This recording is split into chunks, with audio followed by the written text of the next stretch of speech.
Consider all the permutations of the word E N D E A N O E L. What is the number of permutations containing the word E N D E A? Of course, not necessarily in the same order.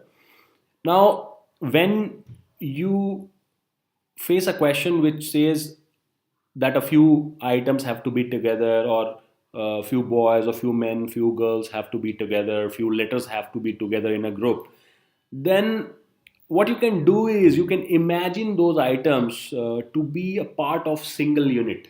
So imagine a big box, right? And within this big box, you place all those items. So in this particular case, we have these five items: E, N, D, E, A. And this is just one order of putting E, N, D, E, A. You can have them in another order also.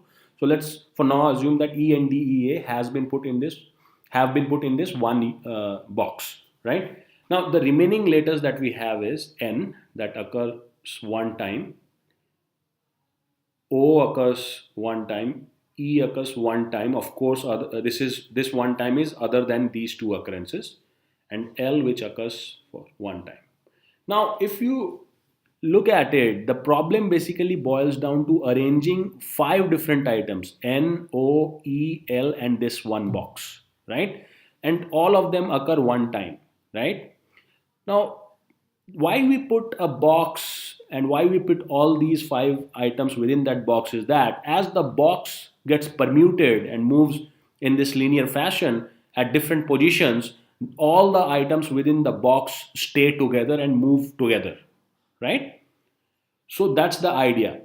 Another way to think about it is that if you didn't want to imagine a box, what you could do is probably imagine that there is a long string with which all these five items are attached, so that whenever one moves, all of the other four also move together. So all five of them move together. Okay, so for now, let's keep this thing in mind. Now we have five different items that can be arranged in 5 factorial ways, right? Because all of them occur once. Now, once you have arranged these five items, what we need to do is we need to go inside the box and see how the items within the box can arrange themselves, right? So those items also need to arrange amongst themselves, right? Because this particular order E, N, D, E, A is not sacrosanct, right? This is just one of the orders.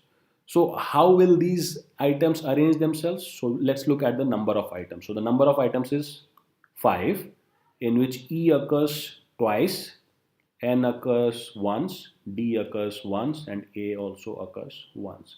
So basically there are 5 items. So the number of ways in which these items can be arranged is 5 factorial upon 2 factorial. 2 factorial in the denominator because there are 2 E's here, right? Okay, and we need an and between these two cases, because in the first case, when we basically arranged the 5 distinct items, that was one case, and then we needed to arrange the items within the box also. So because there is an and situation, a sequential event, then that's why we are using a multiplication here. So this can basically be calculated as 5 factorial squared divided by 2 factorial.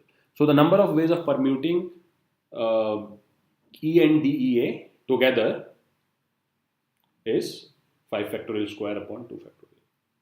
Thank you.